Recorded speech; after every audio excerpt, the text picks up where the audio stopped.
Are you a lifelong fan of General Hospital?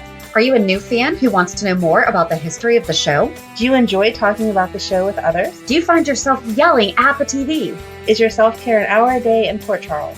If so, we invite you to join hosts Amanda Kimmel and Shannon Coach at the place where all the hidden conversations take place and secrets are revealed. Meet us at Pier 54, a General Hospital fan podcast. Hello! Hi! Welcome to part 2 of our conversation with Darin Toonder. Again, recording this before editing, so I have no idea where we're picking up. You're going to have a fun time with that because the conversations flowed so easy. It did. I don't know where I'm going to break it up at. Maybe, I'm sure it's not on the exact same timeline, but maybe there's like a more GH part and then more just like everything else part. Maybe that's kind of where I was going. I hope for you. I'll figure it out. But enjoy the rest of our chat with Darin. Well, how long have you ladies been, maybe you said it, how long have you guys been watching the show? So for me, it was my mom watched it. Her friend's mom watched it. So we've been off and on since I remember watching it like coming home from kindergarten, first grade or whatever. Oh, yeah? But faithfully watching it, I would say probably during my teenage years. So like 92, 93 up to 98, like all the time. And then I took a break for a while. And then I probably came back around 2005, 2006. And then I've been watching it since then. And I would say like the mid 90s is when I started being involved with it, like caring about what happens. Yeah. Absolutely. And making sure that the VCR was set up to be able to record it. DVR has done a wonderful thing so SoapNet was way ahead of its time. I wish that SoapNet was able to come back now because I feel like it would have a chance now. Yeah. But like same thing. So we're both moms. So I feel like we both kind of took breaks, and it's when we didn't have DVRs. We didn't have, stuff to be able to watch it. But now, all the different options are making it much easier to stay a fan. So definitely over 30 years for both of us. Yeah. Wow. And I know, that's the thing is like shows like this, it just takes a few shows to get you hooked. Yeah. Because I remember in college, there was a show that like my girlfriend and her girlfriend, she lived with two other girls. And I remember it was kind of like, it was a primetime soap opera. Again, it's not on anymore, so I think I can say the show, but I'm not, just in case. But and this was back in like the 90s, early 90s. Okay. And it was a primetime soap. And I remember I'd be like, I can't believe you guys are watching this. Really? By the time this was it was in reruns now, so it was on at lunchtime. And so whenever they had. Was it all numbers? Yes. Okay. Yes. So yes.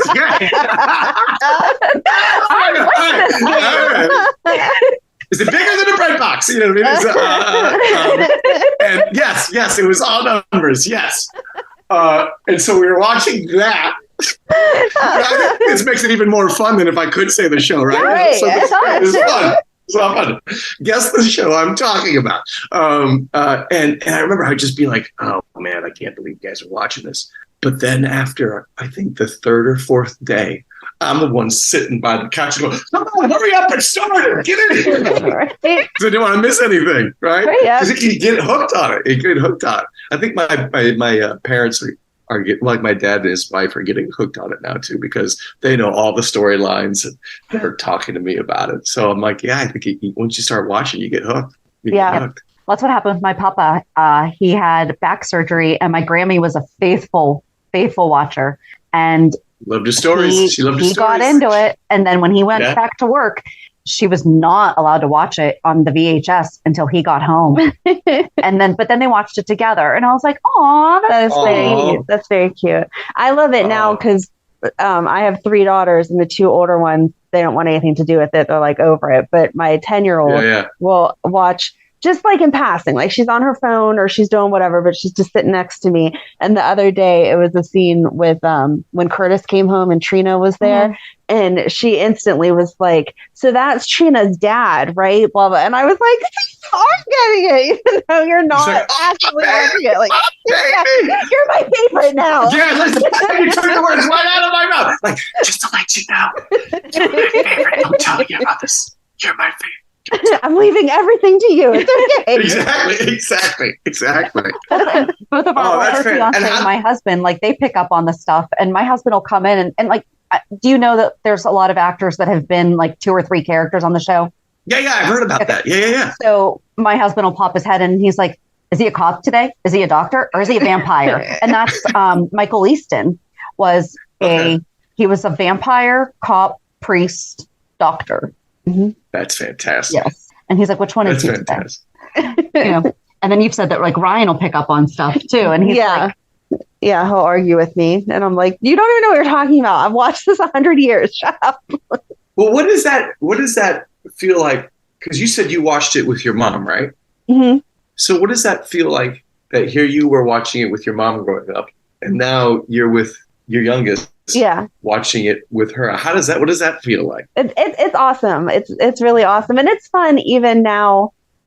Luckily my mom's still alive. And so I'll say to her like, oh, just so you know, they're bringing so-and-so back. And she'll be like, oh, really? And we'll talk about stuff that happened. Or like now that they're doing some of the crossovers, she had watched All My Children and One Life to Live and then General Hospital. So now that they have Blair's character on General Hospital, she's like, oh yeah, remember the One Life to Live stuff and whatever. So it's neat. And that's why I hope that, I'd hope that my older girls would get into it, but they have not yet. But it's nice to have that, like, it's a family. It's not a family show, but it's a family connection. Yeah. But it is, because it's always fun to hear them say that's not what it was like back then, or, they share. So we also do talk with other fans. Right. And I think one of the sweetest ones that we found out that one of the women that we did talk with passed away, and her daughter loves re-listening to our episode because she's like, I get to listen to my mom talk about one of her favorite things. Oh, and that's great. And she just, because she wrote in for her mom and she's like, I think my mom would really like to talk to you, but she was older. So, it's still, when I got that email, that was heartbreaking, that happened. But every now and again, she'll send us a little message and she's like, I just love hearing her like laugh about it and talk about it. And I won't cry about it right now, but like my gran passed away right before Luke left. And I connect those two things and it kills me because I'm just like, no, that was like the last thing that she and I were talking about was we knew that he was leaving. And so, it's, there's always the rumors, could he pop in? And I'm like, no, I can't handle him coming back because I've already made peace with that. It's going to happen. He'll be back one day and I'm going to have to deal with it. But, you tie it to different things in your life that, I'm pretty sure we can both mark like when we had our kids by what storylines were happening or why we didn't watch certain times. We'll do character histories and we'll look at the dates and we're like, I don't think I was watching then. And we're like, oh yeah, 2004, I was having a baby. That's why, and it's just, I was paying attention to something else then. And, we didn't have the technology and, maybe I forgot to set the VCR or whatever. So it's fun. That's great. And have you guys ever had the thing where you get all 3 generations sitting there watching an episode? Have you ever had that moment? No, we have not watched it because my mom doesn't really watch it anymore. So the 3 of us have not watched it, but we should. It's funny. We have a General Hospital board game that was made like in the 80s, 90s. And so all the character references are to stuff that we don't really remember because we were too young or we weren't watching then. And I always say like, we need to play this with my mom because she'll be like, oh yeah, I know this. And no, she doesn't know the today's storylines. Yeah. So. Who gets mom on their team this time? With all those older ones. Right, exactly. Yeah. That's what. You still won though? I did win, but like I said, I'm a few years older, so I watched a little bit longer. Yeah. I never heard that there was a General Hospital board game. That's fantastic. Oh, there's so much. It was from the 80s. Yeah, in the 80s and 90s, there was books and card games and board game and a whole bunch of different stuff. Trivia questions. I made a Guess Who board game. Yes, she made a Guess Who board game for me. You created your own General Hospital board game? Yes. I bought the game Guess Who and then cut out and laminated like the little character things and and we played Guess Who as one of our episodes. Yeah. We recorded us just playing Guess Who. That is a fan right there. I took a game that already existed and made it better. Yes. That's fantastic. Have you played that? Like, do you have a bunch of General Hospital fans like around you? Like, do you play that with them, or do you have like a we keep talking night? about needing to do that, but we have not yet. COVID threw a lot of plans, yeah, like many, but we've talked about trying to figure out how to play it virtually too. Guess who probably wouldn't be so easy, but maybe the board game might be possible. Yeah. Maybe, yeah. But you don't have anybody in town, though, that you could, like, hey, we're doing a General Hospital game night every quarter. So we just had dinner with a fan who was in from Ohio a couple weeks ago. Mm-hmm. And then there's two actors, Steve Burton and Bradford Anderson, that they actually have like a traveling comedy show that they do. And we've gone to see it a couple times. And the last time we went to see it, we did meet up with two people that listened to our show and are also fans of the show. So like the four of us sat at a table together, and that was nice. And we've talked to a couple people in Pittsburgh, but like we haven't really but have to put out like together. Like a call. Who wants to meet here at this time to play the game? Yeah. I would just want to see how your game fares with the fans. That's true. I'd have to make multiple boards. We could have like a bracket. Yeah, dude, like we're gonna end up redesigning it for today's time. Who's in the Sweet 16? Who's in the Elite 8? Who makes the Final Four? Exactly. I don't know what the prize is yet. I like it. And maybe you could have different brackets or like different, parts of Port Charles, where it's like you have the Pier bracket, you have the Ferncliff bracket, you have the General Hospital bracket. There you go. All the different brackets of all the different places. Yeah. So which bracket are you in? And you win and you get the Quartermain Mansion. Exactly. There you go. There we go. Exactly. Oh, I like it. Sounds like a plan. Well, so how many actors have you been able to interview? You know the stats better than I do. A bunch. I think it's been at least. I don't want to brag, but a bench. I think it's been at least 13 or 14. That's great. I think. Some are more difficult to get in touch with because PR and all that. Kathleen Gotti, we were at the fan event and we ran into her in the ladies' room, and she was just like, hey, let's talk sometime, and so we did. Sean Kanan was AJ Quartermain, and it was Steeler Sunday. Fantastic name. What a fantastic AJ Quartermain. AJ Quartermain. But he had written a book called Success Factor X, and he was doing like a book tour, and he was in Pittsburgh. It was a Sunday afternoon. It was a Steeler Sunday, and Barnes & Noble was dead. And I went up with my copy of the book and like had him sign it. And I got to talk to him for like a half hour by myself, and he agreed to do the show.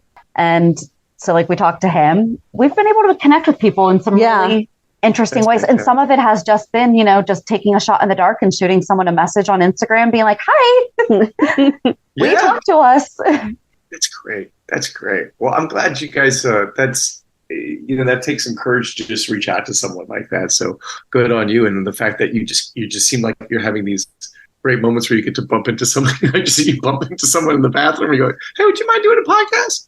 Right here, right now? No, not right here, right now. But to be fair, we had already done our walk around where we have a picture of our logo and we had them all sign it. And so we did get a chance to, so she already knew a little bit before we were in the restroom together.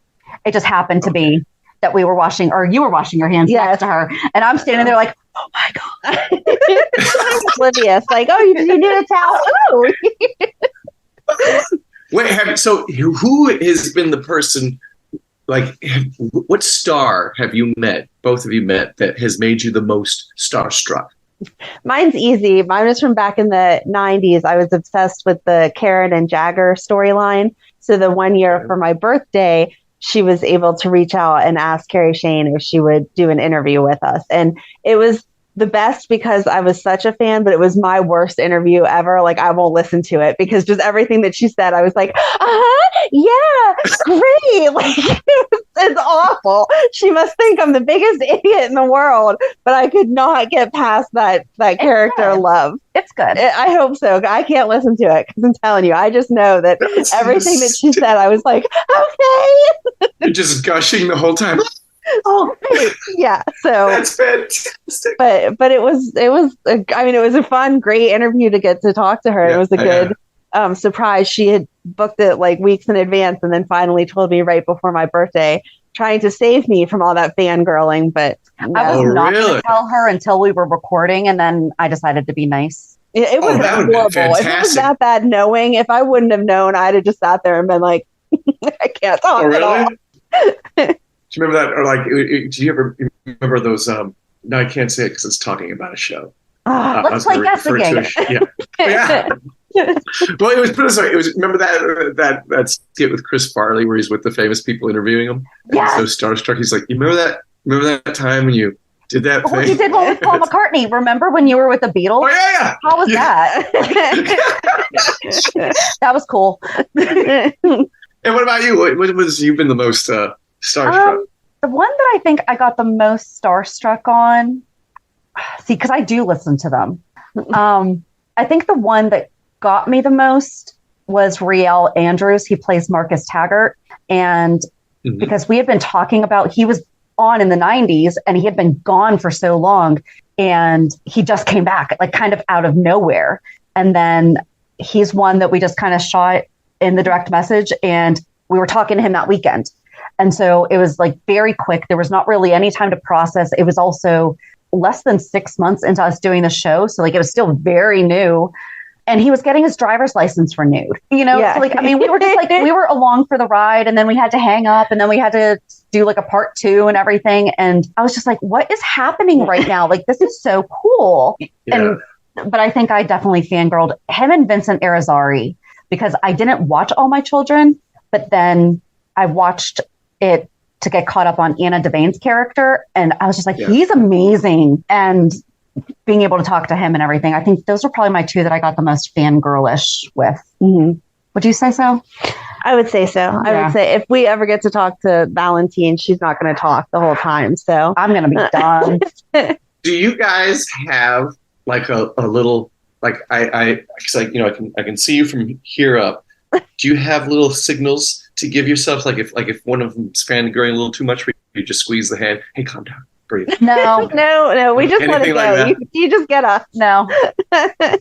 We're genuine. Just let it go. We're just sitting on my couch. Let it go. Yeah. We spend Sundays on my couch recording. We'll make fun of each other afterwards. And I'll be you could have stopped that conversation like 10 minutes earlier if you wouldn't have kept. Was that a hint? Right? No. I'm just curious because you're talking about like how you're gushing, and I was like, I wonder, or it's like, that's what sometimes having a wife or a husband or whatever is good, where when the person knows their partner or even a brother or whatever, when they go, I know they're starting to reach, they're starting to go a little too much like that, and it's sometimes just like that little, where you have to grab the hand or the Carl. Yeah. You go, oh, I'm doing my thing. Yeah, you're doing your thing. No, like I knew for sure that hers was going to be Carrie Shane. Like there was no doubt about that. I knew that that's what yours was going to be. I just feel like every single time we're able to talk to anyone, it's just, it's so cool because you'll hear us gush if you listen to this interview because we we do like a intro, outro, and we're always like, they were just so nice. They were so nice. I can't believe how nice they were because it finally hits us like we just talked to someone that we watched on our show. And so Lydia looked for 2.5 hours. Yeah. On a Thursday night. And she was, we had a 13-hour time difference. Yeah. That's insane to me. Right. But, it was fun. It was crazy. It's just like an honor that you would take the time out of your day to talk to us and that we can just talk about this. You know what I mean? It's not a scripted. Yeah. Yeah. But we did have some questions. Go ahead. Go ahead. Just fire away. No. What were you going to say? I just cut you off. I'm sorry. No, I was just like, I just think it's really great that you guys, have decided to do this and have continued to do it for 4.5 years. And I just want to, really acknowledge you guys for doing that because so many people just talk a game or say they go, oh, I want to do this or, oh, this, and they don't actually do it. So I really want to acknowledge both of you for having the courage of doing that and following through and the fact that you've been doing it for so long. I mean, that's just for 4.5 years. I think that's just great. I think that's She thought we were going to be 6 months and done. Really? I do not listen to podcasts. I just like, it's not one of those things that I'm into. So yeah, whenever she mentioned it, I was like, okay, I'll sit down with you and we can talk about it. No one's going to listen to us. We're just sitting here talking about GH and arguing with each other about why she's wrong for liking this character or not. No one cares.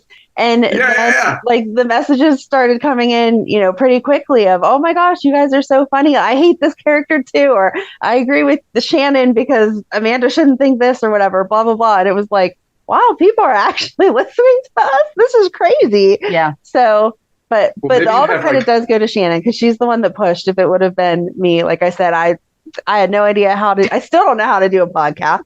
So I had no idea how to do a podcast and it would have never actually happened. But she was just kind of like, yes, show up here on this day and we're going to do it. And so I keep showing up every week because she tells me that we are. That's great. Well, it reminds me of that thing that someone said is like, nobody knows what they're doing, right. But they just go out and do it anyway. And so it's okay. You might not know what you're doing, but you just go and do it anyway, So good on you. Good on you guys. Good on you. And then maybe that's a thing. Maybe that's, I would like to, I just have this thought of maybe as the months go by, maybe there's a segment where you go, I have someone new on my top 5 hate. So-and-so has moved out. This is the new person. It is reshuffled. We should. That's a good idea. MySpace, but of like the characters on MySpace. Your top 5 friends. Add to website. Current rankings. That's funny. Current rankings. And that's Darin's idea. Yeah. I like that. If that ever happens, before we begin, I have a new top 5 hates. Mason is out since he died of diabetes. He said one of those lollipops. That would be hysterical if they put that in the show. Mason died of diabetes. That would be hysterical. Oh my God. But yeah, kudos on you. Kudos on you guys for doing that. Thank you. So one of the questions I had was on your Instagram, it says actor, uncle, swashbuckler. Can you explain that? Because that's how I wound up going through all of your Instagram. Because I'm like, where's this swashbuckling? What are we doing?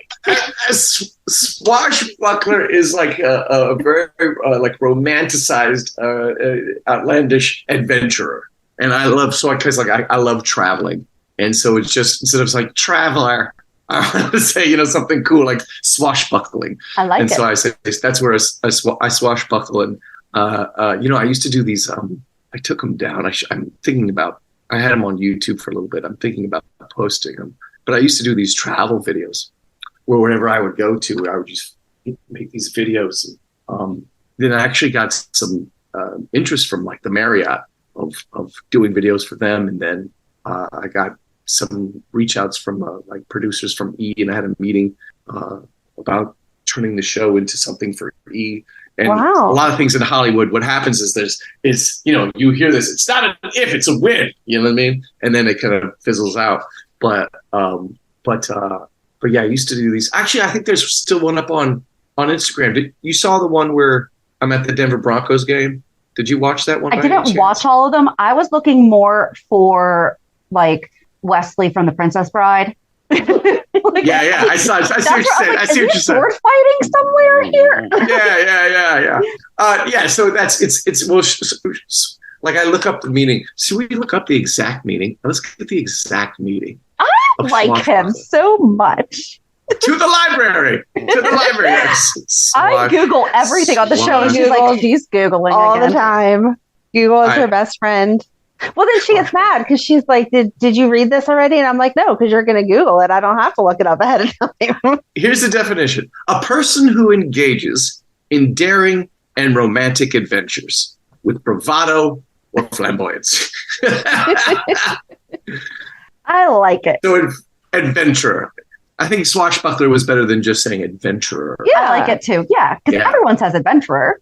Not everybody says swashbuckler.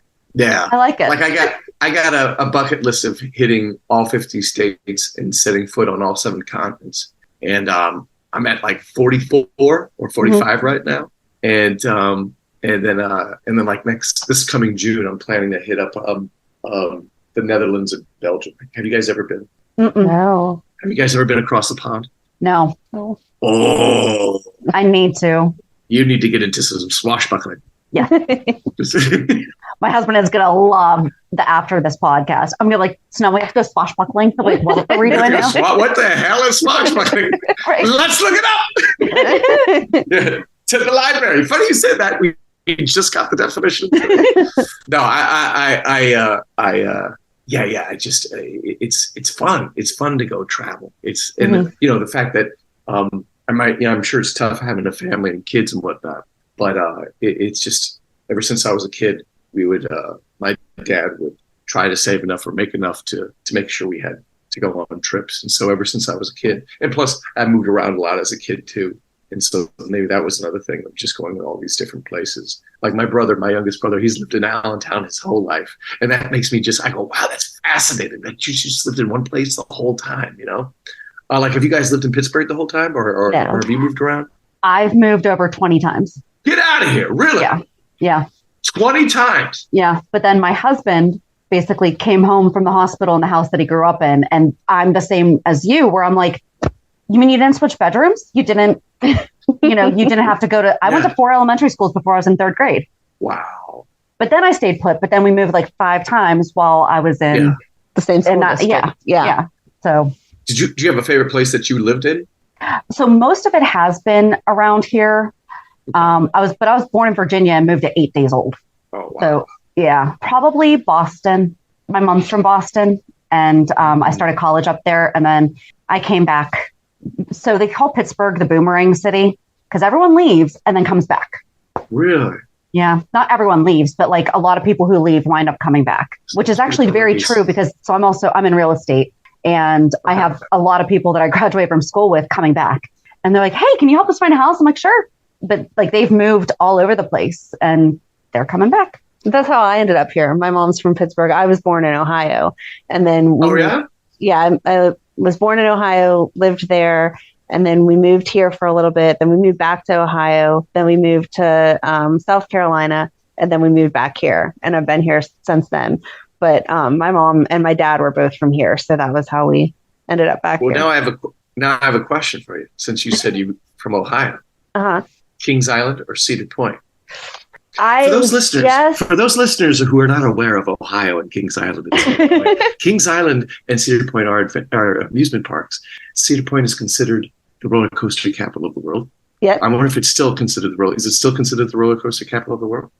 I think that it is, but if it's not, they're building a new one that opens up next year that is like the tallest, fastest ever, and so they'll get their title back if not. Oh, okay. So and then Kings Island is the home of the Beast. Yes. So famous Beast. I have not been to Kings Island since I was like little, so I cannot make an accurate comparison. Back in the day, I would have said Kings Island because that was like our go-to. Like in Pittsburgh, we have Kennywood. Like Kings Island was where we go. Yeah. But I just recently went to Cedar Point this summer, and so that's like on the top of my list because we had a great time. Oh, I can't. I don't think I can ride roller coasters anymore. I just was at Dorney Park. Oh, yeah. I used to work at Dorney Park in high school. I worked there for a summer. Absolutely. And so it was great going back. I think that's the first time I went back in years. And we were riding roller coasters. And I was like, I don't feel very good. Yeah.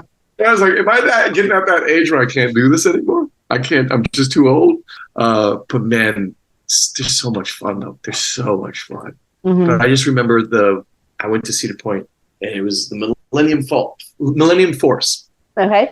And it was at the time, it was the tallest roller coaster in the world. It was like this 310-foot drop at like this, I think it was like this 87-degree angle. So the track looked concave instead of convex. And I was looking at that going, oh, are you kidding me? I've never seen a roller coaster look like that. It was always like that, but not like this concave hill. And when we got in the car, all they had was the bar that goes across your waist. I was like, where's the thing? Where's the chest strap? They're like, there's no chest. I'm like, did you see that hill? How do you not have the chest? What is this? Yes. So I was freaking out about that and just holding on to dear life of just going down that 310-foot drop. But oh man, it's Roller coasters are so much fun. They're so much fun. I used to go to Kings Island a lot as a kid because my mom had relatives in Cleveland. Oh, okay. We'd never go to Cleveland because we lived in Indianapolis I lived in Indianapolis for like 9 years. And on the way to Cleveland, we'd kind of go, go down a little bit and go up to Cleveland and go to Kings Island. And the Beast is just so much fun. Those wooden roller coasters are rough. They just they just slap you around. Take that. As opposed to the metal ones are just nice and smooth, But yeah. So that's great that you guys have moved around, or you said you moved around 20 times. That's fantastic. Yeah, you're crazy. Most of it's been in Pittsburgh though. So it's like I don't see leaving here anytime soon. Yeah. But yeah. It's like I said, that's a gorgeous town. That is a gorgeous town. Mm-hmm. So what are the 6 states that you have not visited yet? Idaho, Montana, Minnesota. Get counted. Oregon, Idaho, Montana, North Dakota, Minnesota, and Maine. Okay. I've got those 6 left, and Oregon has been a tough one because I've had plans to go up there like 3 or 4 years in a row, but the friend I was going to go see, he got a gig, and then he had a baby, and then COVID happened, and then he got another gig. So Oregon just keeps dodging me. It keeps down. Yeah. But I'm gonna get it down once. I'm gonna get that one down. But that's the one thing is this country's got a lot of problems, but my God, is it gorgeous? It is gorgeous. Mm-hmm. Of just being up in and it's so different in so many places. I mean, it is absolutely gorgeous. I mean, have you ever been up to Washington State? You've been up there at all? I've never been to Washington State, no, but I would love to go to the Pacific Northwest because I love the idea of having like water in front and the forest behind you. Like that's my dream. Yeah. I recently went on this Alaska cruise, and Alaska that place was just amazing. Just absolutely gorgeous. And, and there was this one part of the cruise where this guy said, be sure to look out the starboard side of the boat because I consider this I think that's one of the things I notice captains do. Like on a plane, they say a lot. We are traveling around about 50,000 feet, and we're about to turn on the seatbelts. And that's how they do that. They like the Yeah. Sure. Yeah, exactly. And I don't think nobody's flying at 50,000 feet. I think I might have added 20,000 feet on There's 50,000 again. Jeez, great number. 50,000. That's like it came full circle. Full circle. But yeah, it was just. He's like the most. He goes, I think this is the most beautiful sail in the world. And it was. I had a balcony, and I pulled my mattress onto the balcony and kind of just lay there with all these layers and layers of blankets because it was, even though it was June, it was still cold out.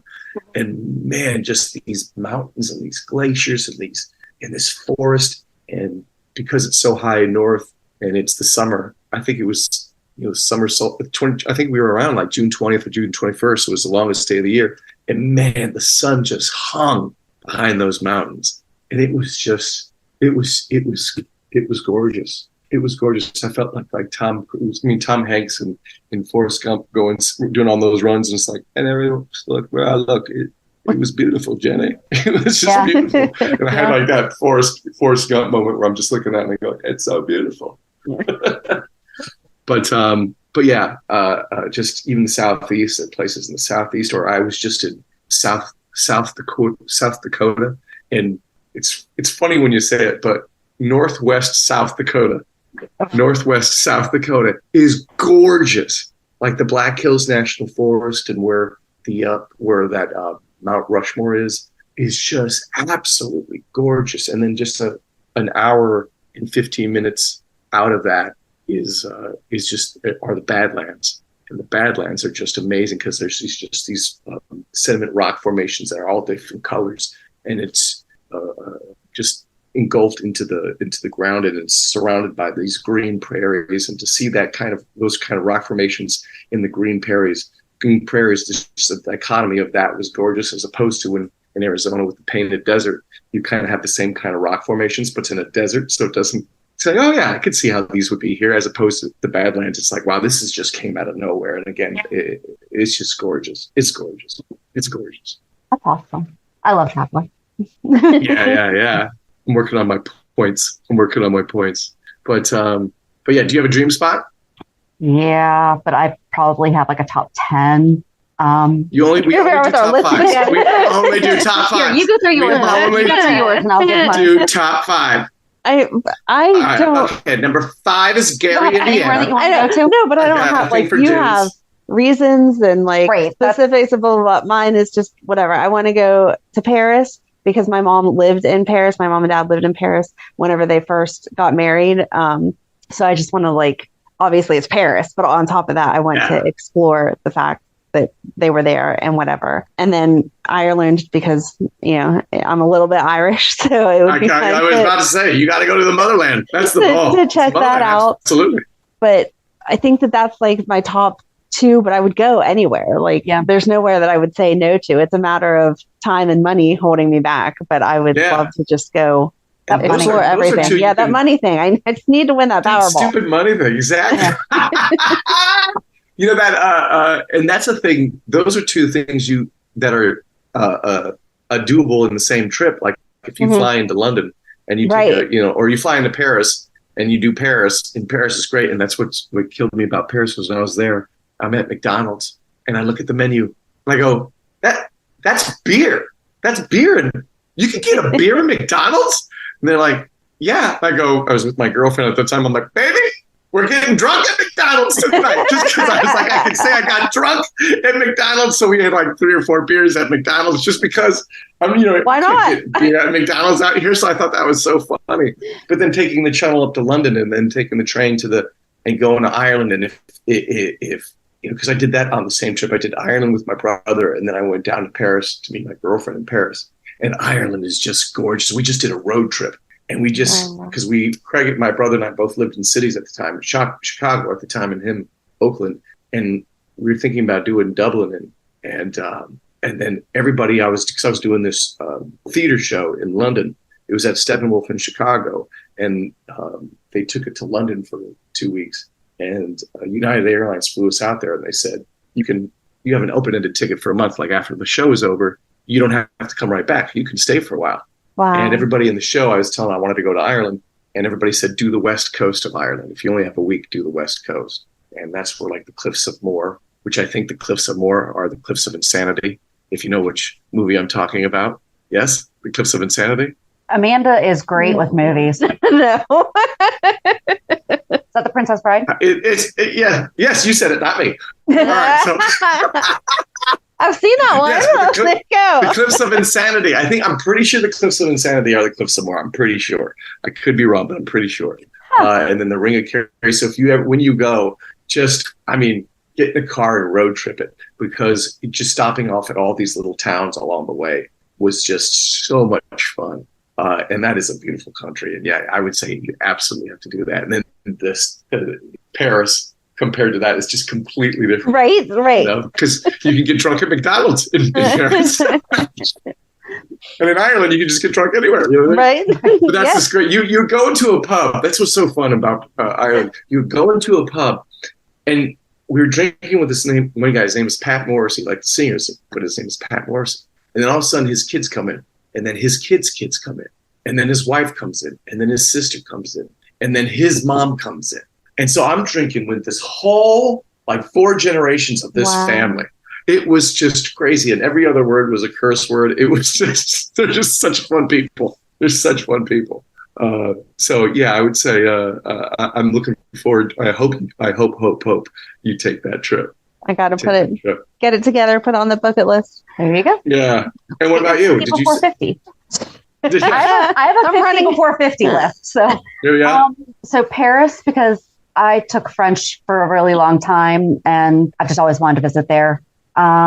Also Ireland. I don't have the red hair, but I'm 87.5% Irish and then 10% Scottish and 3% whatever the heck else is in there. Do you guys ever go see Gaelic Storm when they're in Pittsburgh? No, but we have an Irish festival every year.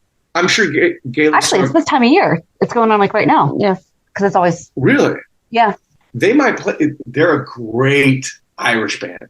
Great Irish band.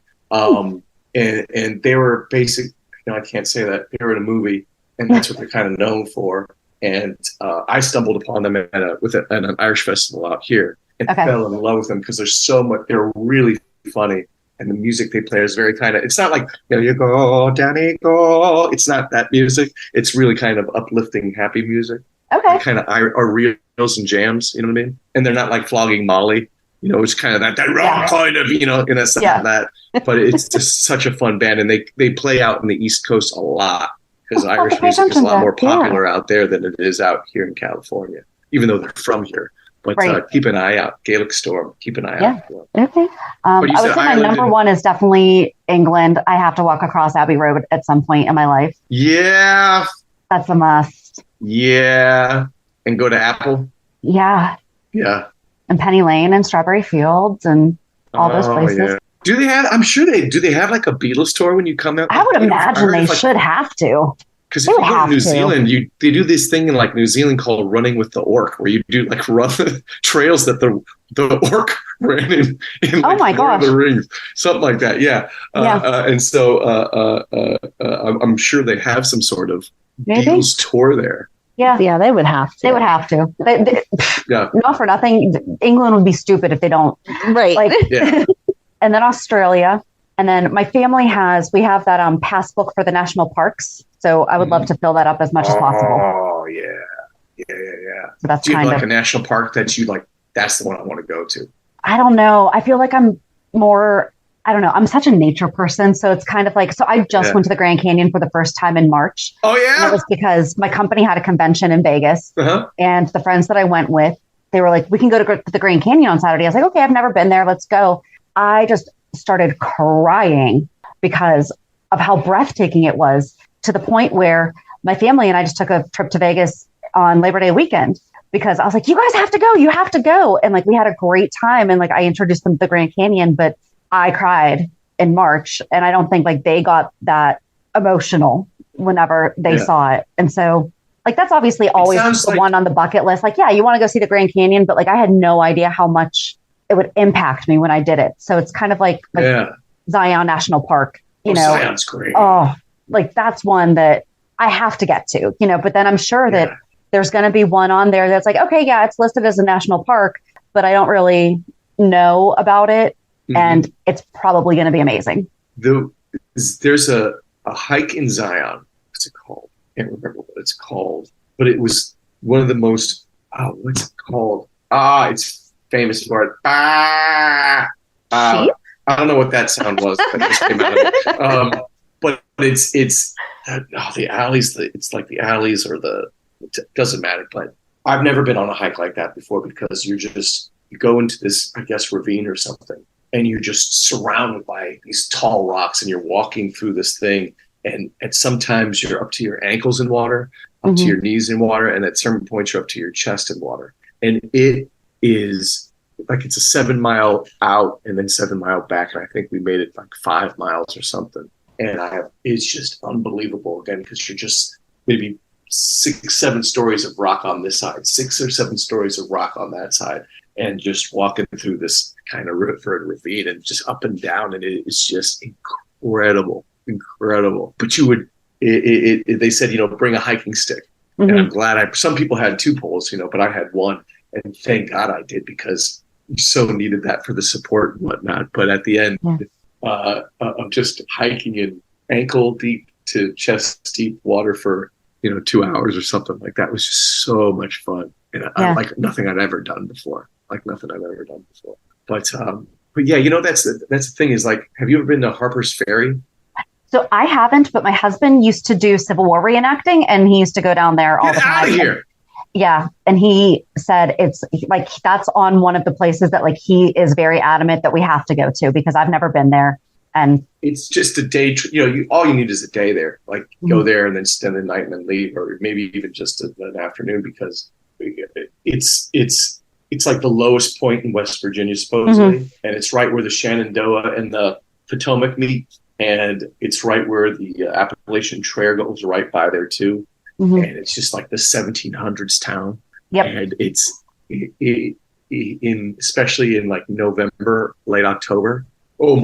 With the leaves all changing color. Yes. It is absolutely gorgeous. And just again, the whole thing where you can do this hike and go all the way up this mountain and then look down on the town and the river and the whole valley, I guess you would say. And it's just like, I went there and someone went, oh, you just need a couple hours there. And I was so blown away by the 1700s town. I'm like, man, so this is like that. And then it's to the point where like you actually can't have a car on some of the streets. Yeah. Like that's like that's how historically preserved. Yeah.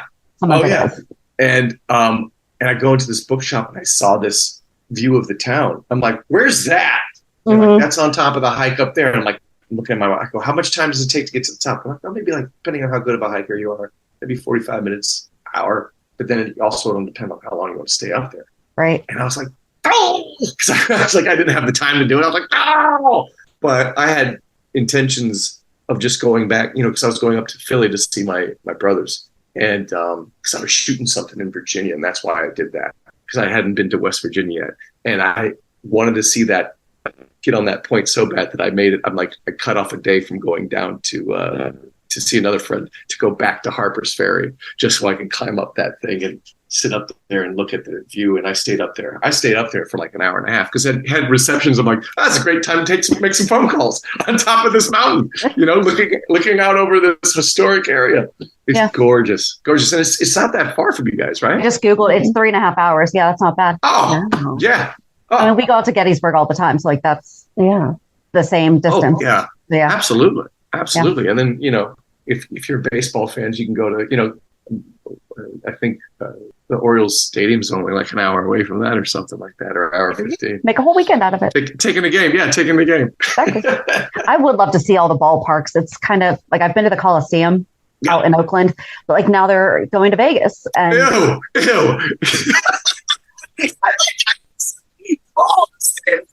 It's like the worst fun. Like, who's gonna go see a baseball game on the Strip? I'm sorry. No, well, because my brother's one of my brothers lives up in Oakland, and he loves the A's, and he goes to the state, and he loves it because it's like that old timey stadium. Yes, but it's bad because here's the deal: that the Phillies used to play at the Vet, and the Vet was just a terrible stadium. And since he grew up going to the Phillies there when we were kids. That's why he kind of likes the Oakland ballpark. Yeah, it kind of reminds him of that. But one of his bucket list things is to hit all 30 stadiums, and I've done like half with him. But I tell you, his favorite is Pittsburgh. Well, when you guys come in next time, let us know. Like, absolutely, we'll go hang out and see a game. Go hang out. Yeah, go to what's the sandwich place called again? Permanis. Wait, isn't there another one that's like Permanis that's really famous there too? Another sandwich place or no? Not sandwiches, but Eaton Park. Like that's our Eaton Park. It's like a family restaurant. It's kind of like Denny's-ish, but better. Yeah. Well, I know they film some stuff in Pittsburgh, so if I'm ever filming anything in Pittsburgh, I'll absolutely let you guys know. We get a lot in Pittsburgh. Yeah. Yeah, you do. I'm shocked. Like I went to Atlanta for a year to shoot a bunch of stuff. I lived out there for like 11 months. And that town's very pretty too. And a lot of stuff was shooting in Pittsburgh, but I think I've only auditioned for like one thing that's out there in Pittsburgh. But I kind of want to, I want an excuse to go back to Pittsburgh so I can go back to Pirate Stadium because again, that PNC Park is gorgeous. It's gorgeous. Now I've got two reasons. Yeah, exactly. Yeah, and we can combine them. Exactly. We'll do a little tour. We'll do we'll go to dinner and we'll go to a Pirate game and we'll talk GH because I don't think Dr. Montague's done yet. Mm-mm. I know you can't say anything. We don't do spoilers, but I mean, as of right now, he's just been drugged or not drugged. But he has to be connected to someone that's worse than he is. There has to be a connection there. I'm not convinced with this $50,000 that that's all there is. Right. I think that's just some like side money that he's picking up. Because he's working for Cyrus or something. Covering the cost of his pills. Right. Exactly. Yes. Someone's got to pay for these pills for Sasha.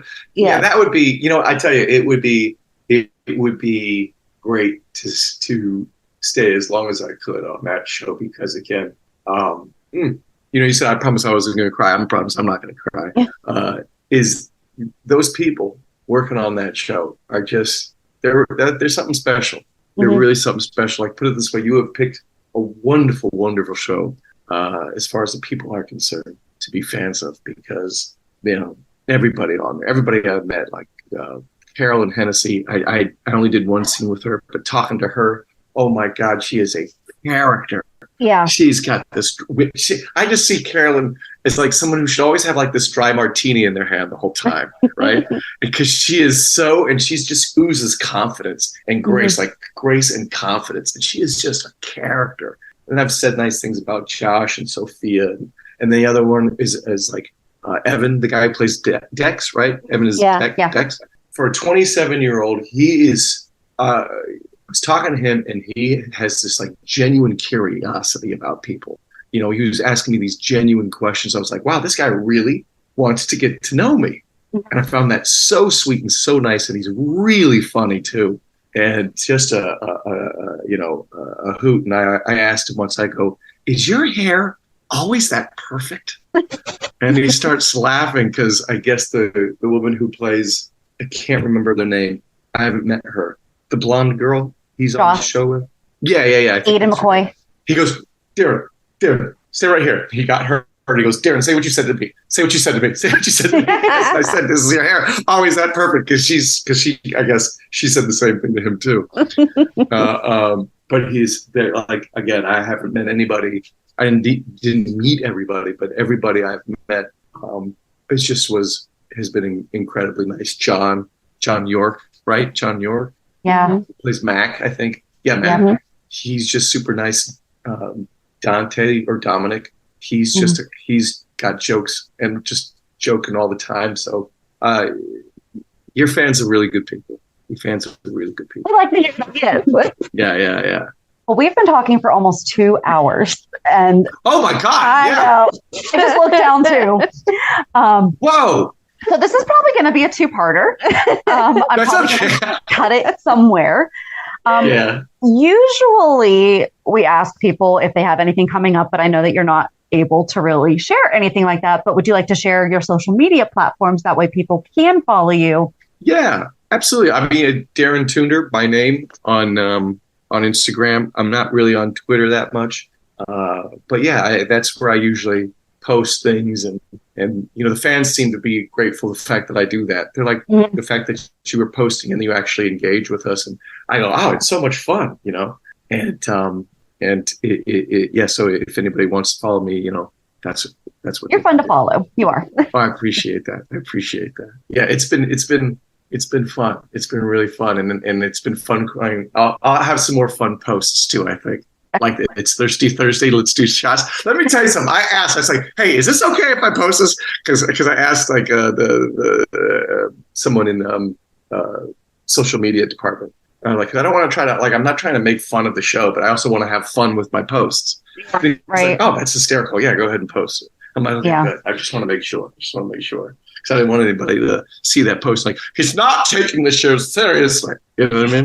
I was like, but it's funny. So if you listen to half the sentences that we have to say about the show, like, how can you really take it that seriously? There's certain storylines, yes, we take way more seriously than others, but yes. Thirsty Thursday, let's do shots. I like it. Thirsty Thursday, let's do shots. Well, hey, ladies, thank you so much. I really appreciate you engaging in the fact that you offered this, and I had a blast. I can't believe it's been 2 hours. It felt like it flew by. It did. That's crazy. And it's just in time so I can see my afternoon football game. Perfect. Although my Broncos, I think, are losing right now. But it's been a pleasure. And again, like I said before, I really want to acknowledge you for creating this and doing it for so long. I think that's great what you're doing. Thanks for your time today, and enjoy your football game. And when you're in Pittsburgh, let us know. We'll be there. Done and done. All right. Bye. I seriously could have just sat here and talked to him all day. He was so easy to just talk about anything. We're laughing about this. We're talking about that. He's been here with his old girlfriends, and then he's going here, and we should do this. Okay, let's do it. Let's go. Right. Let's start a travel agency. That's right. Now we're just going to do that now. I'm ready. I just say it every single time, but like, it is so much fun just talking to the person and not doing. Love the interviews that we read, but I love the fact that Who knew that we were going to wind up talking about the top 5? I love when they ask us questions and totally throw us off. Right. Yeah, we're not ready. And we're like, hold on. My brain wasn't there yet. We were supposed to be interviewing you. Right, exactly. So, yeah, it's wonderful just to talk to them as just a normal person. And then to hear on top of that, I mean, he was gushing about how great all of the other GH actors and actresses are. And it's like, yes, see, I knew I would love them in real life too. So I just love that. They're all a big happy family. I want to be part of their happy family. Hint, hint, hint, hint. When everything is over, we're still available. No, but it was, and seriously, do follow him on social media. It's delightful. And I love that he's embracing the fact that he knows that Dr. Montague is such a jerk. I think I said it like 10 times. Like I said, if you can get your mom to hate you, though, you got his mom to hate him. Yeah. Skills. Poor mom to have to call him and be like, you are not a nice boy. By the way, I don't like you. Thanks, Mom. Right. I meant your character, but no. So, I mean, hopefully, this could not have been the end. So, this is September 24th.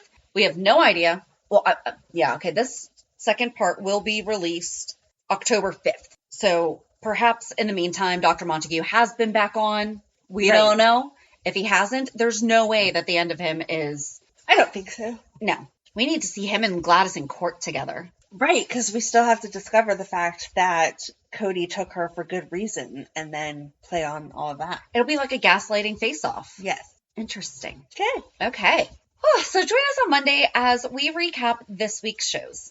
Have a good weekend. And we'll meet you at the pier. Bye. Bye.